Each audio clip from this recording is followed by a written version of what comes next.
Level Up is a regular podcast that brings you topics to help you perform at work and in life at your very highest level. Your host is Dan Chiodo, an executive coach, corporate trainer, and author. He is president of Impact Training and Executive Coaching. And now, here's Dan. Thank you, Jesse. Appreciate that. Another beautiful day on Level Up.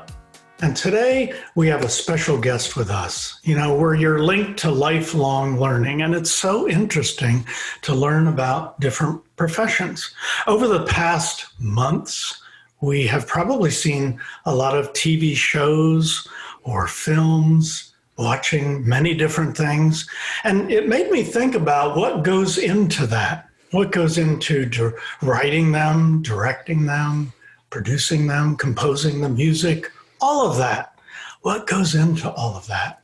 And so today we're going to learn a little bit about that.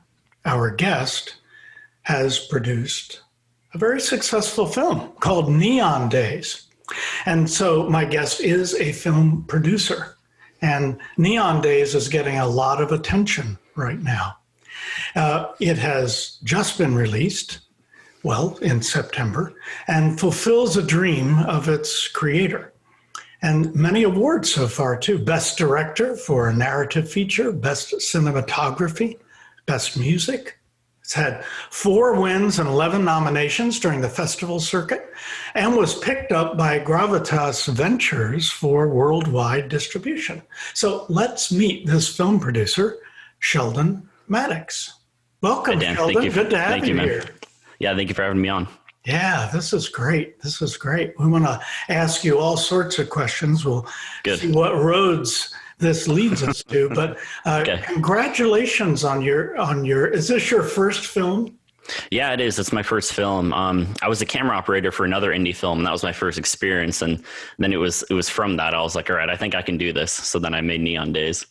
Oh, that's great. How many people would say, I think I can do this, and then do something of that magnitude? I would hope a lot of people, it's pretty scary, but I hope they would. Days. I've watched there it is. Several times. It's really great.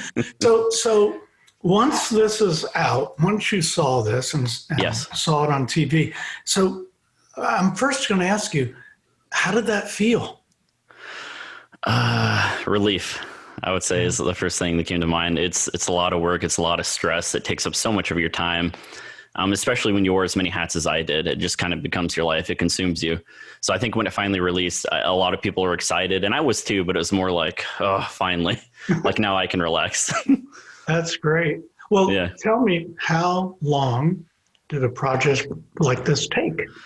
Yeah, so it was about 3 years in the making, and it was about 42 days of total production. So like actually going out somewhere and filming, it was 42 different days, stretched out throughout 6 months. Because, just like myself, so I have like an 8-to-5 job Monday through Friday, and a lot of the actors do too. It's an indie film. So we filmed when we could, when we had time. When the roller rink was closed, so we'd film overnight. So it was some days, only lasted 2 or 3 hours, whatever we could get in. So yeah, that lasted about 6 months. And then the other 2 years at the end was basically me editing it over and over and over. And finally, until I was like, okay, I think it's good enough now. I bet it's hard when you're doing something like that. You probably get into real perfection. You want it just perfect. Oh yeah. How do you know when you say, okay, this is it, it's ready to go? I mean, I could still change it nowadays. Like even the one that, everyone's seeing, I see stuff, and I'm like, oh man, I should have done this differently. But really it was one of the film festivals I went to, one of the people that runs it, because she knows that I've been editing it over and over. After at the festivals I would attend, I would take notes at the theater and be like, okay, I need to edit this or change this. And after that showing, she walked up to me and she was like, it's good, just stop. And I was like, okay, hearing someone else tell me that was enough, I think did it for me. That's right. A lot of times when I talk to young professionals and coaching them, we will talk about when is it time to move on. And for some people, they're such perfectionists that it's really tough. They need someone to say it's time to move on. But it really is good to do, because there's something else out there awaiting you, and now you can turn your sights toward that. Exactly. And I think that's the problem too. Even when I was younger, just working on other like artistic projects, I think if you try so hard to make something perfect, then, it never will be. You'll just get stuck. So it's like, if I kept trying to edit Neon Days and trying to get it perfect, I probably would have never released it, until enough people are like, it's good, it's fine. So just have to trust others. Tell me, since this really involves creativity and producing something like this, and you say you have a regular 8 to 5 job. So what field is that in, so that we can kind of look at the two different fields? Yeah, so it's in marketing. So I do marketing for a medical company, and I was actually very fortunate. So I started out in the warehouse, like shipping their product and delivering it, or giving to the trucks to deliver. And it was actually our CEO at the time came out to me because it was an NSH, like a national symposium for the product we sell. And they said they needed a video. And, I was just this warehouse kid, and I was like, hey, I think I can do that. So let me do it for you guys for free and, see if you guys like it. And so because of that, I got the job in marketing, a year later or something, because they found out I was creative. And so it's been very fortunate to kind of do something relative to what I want to do as a filmmaker. I do videos for them. They're corporate videos, but still videos nonetheless. And it's basically the Stat Labs, that's the company, Stat Lab. They've helped me through my whole filmmaking start, because the CEO is actually one of the executive producers for Neon Days as well. So on top of giving me my start in marketing, he was also like, hey, how can I help you achieve your goals? He literally said that to me one day.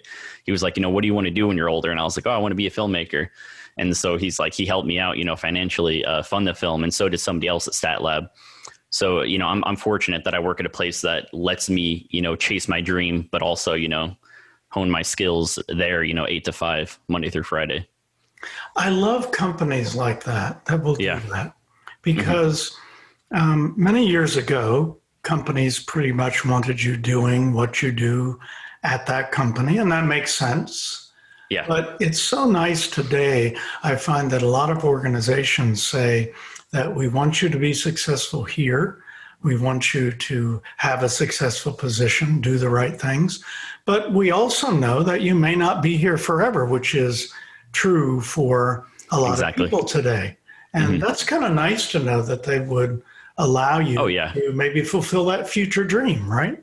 Yeah, and I've been so fortunate to have only amazing bosses. So I think I've had 3 bosses total while I've worked there, because I'm moving up different locations, and they've all supported me and been like, oh yeah, take time off if you need to film this, or take time off, or change your schedule if you need to do your film. I work at a really good place that supports it, which I don't think happens at a lot of places. If I had some other job, I don't think my bosses would be as willing. So I'm really fortunate with that. Yeah. So since we're talking bosses, many times I will tell people that it's kind of nice to make a list of all the things that your bosses do that if you're a boss someday, you would also do. And there might be a few things you would not do.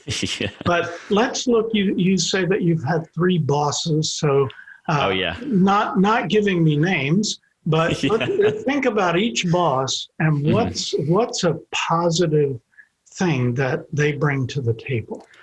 Yeah, so they've all actually very different styles. And I'm friends with all of them. And just thinking about it, it's actually really easy. So one of them taught me to just jump into things, not be scared, just do it. Don't be such a wussy, basically, don't worry about what people think, just do it. Another one taught me self-improvement, continuous improvement, whether it's, with myself or at work. And then the other one, is really about what you can do now with what you have, right? She explained it in such a good way. I'm trying to remember, but basically accomplishing your goals with what you have, and not I need to do this, this, and this, and then I can accomplish this. It's why can't you accomplish it now? And that's something she's taught me is, you can accomplish it. You just have to look at what you have and make it happen. And I've used that with filmmaking, right? It's an indie film. So I could have waited forever and been like, oh, I don't have this or that. And it's I think I can do it. I think I have, the equipment or the knowledge or whatever it takes. So yeah, they've all helped me. I say quite a bit. Yeah. Let's explain to our viewers what an indie film is. Explain that a bit. Yeah. So I think there's a lot of different definitions for it, but I think it's anything I think under $1 million technically, which to me is kind of funny. It might be a little less than that, but I laugh about that. So the budget for Neon Days was $40,000. And so to me, it's weird that anything under millions, an indie, because it's like, if I had 900,000 to make a movie, it would be amazing, So I think it's about budget, but really it's also about maybe who distributes it. And, if there's any cast members that anyone, no names in it. Like I think we have a few big names in ours, at least, they're known locally or in Texas, but really it's about the budget. And then if it has people that you wouldn't usually see in a movie. Yes. Yeah. So are you thinking now about the next film? Yeah, so I've already written it actually, and Oh wow! I'm going through the second revision now. I've been writing scripts like ever since Neon Days ended and it released. I was I was like, oh, okay, I'm relaxed, so I was able to like get creative again and focus. So yeah, I've written 3 scripts since then, but this one is the one that like, I think I can do this next, with a little bit of a bigger budget. So yeah, I'm on the revision of that, and I'm going to work with one of the main actors from Neon Days as well. So it'll be a good project. That's a real testimony to not being afraid to do something. I'm sure when you first started this, you said it was not easy. No. Once you do one, you say on the second one now, a little more relaxed. Does it make you a little more relaxed to do it knowing definitely some of the things that happen? Yeah. So so I was, like I said, I was a camera operator for that other indie film, and that kind of, I saw the director and everyone else, and that was my first time on set experiencing things. So that gave me the courage to do Neon Days. And then that was my first time, I did almost, everything, post-production, director and all that. So that was my first time experiencing all of the little details that go into making the film, the editing, the sound, dealing with the distributor, contracts, entertainment lawyer. So it was just full force. Like I jumped in, and did everything at the end there myself too. And you can pay people to help you, but again, it's an indie film. We have a small budget. So, I learned the hard way and did everything. But because I did so much and stressed myself so far that, I'm like, okay, I know what to hand off on my next film and what I'm not good at, what I can do, what I can do better. So yeah, it's really taught me who I am as a filmmaker. And I'll continue to grow after each film and figure out what I'm good at. I like that. Yeah. I was reading recently about an actor who, while everyone else is talking to other actors on the set before they begin, some are pretty big names, that he spends his time meeting all of the people, the grips, and everyone else who are going to make that film possible, learning their names, learning all about them. Oh, yeah. And I thought, that is so respectable. And the way you've approached this, now how to do these jobs. So that exactly probably will always make you appreciate people doing those parts if they do them down the road. Yeah, and that was one of the main points too, is that I do want to fund the next film as much by myself as I can. So this one, my wife and I, we funded about half of it ourselves. And then the other half was, the CEO and another friend. But this one, I want to do as much of it as I can. But then also that was part of the reason I did Neon Days, was because now if I do want to find backers for the next one, I can be like, hey, I know what this takes to do this, so I can find someone that I trust to do it. And then when they're doing it, I can know if they're BSing me or not. Cause it's like, hey, I spent 2 weeks doing this, so I know what it takes, and that makes me feel comfortable too, is knowing what I can hand off to people. Right. That's very interesting. Well, Let's take a short break. Okay. And this is Dan Chiodo. My guest today is Sheldon Maddux, and we're talking about Neon Days and Habit's creator here today. So we'll be discussing that. We'll be right back after this word from our sponsor. And yes, this is Level Up. If you're like most people, your thoughts tend to bounce all over the place. And when you are stressed or worried, they naturally gravitate towards the negative. Many are so accustomed to allowing negative thoughts, worry, fear, and stress to dominate their thinking, they don't even realize they're doing it. Some even feel guilty if they're not constantly thinking about their problems. Mind walking is a daily 15-minute exercise where you practice thinking on purpose while you walk. Just walk and listen as success coach Bill Mansell guides you through the mind walking exercises. In just 15 minutes a day, you'll learn how to get your mind's attention and focus your thoughts towards what's right in your life now and what you want to create in your future. Visit mindperk.com to learn more and purchase the Mind Walking program. Hey, welcome back. This is Dan Chiodo. I knew that you would be back because today my guest is Sheldon Maddux, and we're talking about Neon Days. I'm going to hold it up again so you can see that, this film. And I want to talk a little bit about this film because Sheldon, you told us the budget you had to work with, and by watching the film, you would never know that.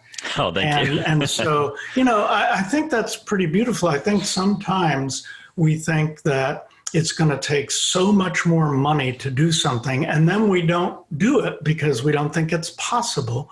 And you've shown us that it is possible. So let's first tell us a little bit about Neon Days, what it's about. Yeah, so it follows the story of a young man that is dealing with depression and anger issues and anxiety. And it's loosely based on, my life, things that I dealt with growing up. And it's basically him talking to a therapist and how he deals with that. He's got friends that are actual friends and friends that aren't, really nice to him. And it's really just kind of a slice of his life and what he deals with. Very good. Very good. And so when did you start to think about writing it then? Was it really early in life or later? When did you Let's see. I guess the time that the film's kind of based after is kind of what I went through. I mean, when I was growing up as a teenager, but specifically when I was around 17 or 18, I would say. And I guess I started writing it in my early 20s, and I was actually going to do a different film. So same group of people almost that were, we were doing Neon Days. We were going to do a totally different film. And then actually one of the actors backed out after our table read and everything, at the last second. And I'm the kind of person that once I'm there and I envision this actor as that character, I don't really want to replace him. So that's when I was like, okay, I have this backup idea, which ended up being Neon Days. And I was like, let me just flesh this out. And so I actually wrote it in a month and a half or 2 months after that. And then, we did some revisions, but that's kind of how it happened, was out of necessity. But I was like, I still want to tell the story. Mm-hmm. Well, as you dealt with your actors, you had your table reads, so you really got a taste of leadership too, didn't you? Yeah, first taste of leadership on that first table read. So tell me the whole experience from the table read to making the production. What did you learn about leadership, about leading other individuals? Yeah, so the table read was for the other movie, but like I said, most of the same people were for this movie. And I guess what I realized or learned the most about leadership was how to communicate with people. And that's, I think, one of the biggest things is communication in any relationship, but especially in a leadership position, because if you don't communicate enough or in the right way, I think it can come across wrong, or in the end, I wouldn't be happy because if I communicate wrong, then what I want to appear on screen isn't happening, right? Somebody can't do their job if I can't communicate it. So that was the main takeaway, I think, is communication. And I'm still improving with that, talking with people. Mm-hmm. What did you, were there any tense moments as you're creating this film? No, not for me, actually. I know one of the actors, it was actually his birthday. It was one of the nights we had Glenn Morshire, which is a bigger actor. And it was the Celt scenes, the scenes that take place at the bar. And so there's actually 3 scenes in the movie, but we filmed that all in one night, I think within 6 hours. And that's, that's a crunch. And I remember a lot of people being like, oh, I don't know if we can do this. I don't know. And the main actor, Justin, was like, I don't know, man. I don't know if we can do this. And because it's an indie film, Justin actually, not only did he have to act in these scenes, but he was also the sound guy. So he would have to hold the boom mic during some of these and then, go act and then go do the sound. And it was funny because I could tell he was a little stressed, but no, for me, nothing. I think it was a really enjoyable experience. I know there's some stressors that everyone deals with. I think speaking with all the locations, coordinating stuff was a little scary, but the real stress came afterwards. Once it's okay, it's done. What do I do with it now? How do I find distribution? Because I think that's what people say too. It's not that hard making a movie, but it's hard having people see it. And so that's what I was scared about, is what do we do with it now? Right. Now, did you see the film in a theater anywhere?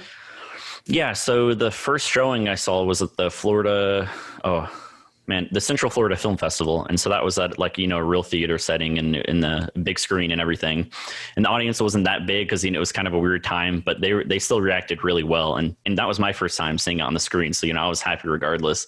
And it was really cool because the way the audience reacted, I could tell like, okay, I'm doing something right, But then after that, still, I edited it for like another year and then applied to more festivals that we got accepted into. So you were changing it as it went along, as it was being shown. Oh yeah, totally. Because my screen here is probably like 27 inches, wide.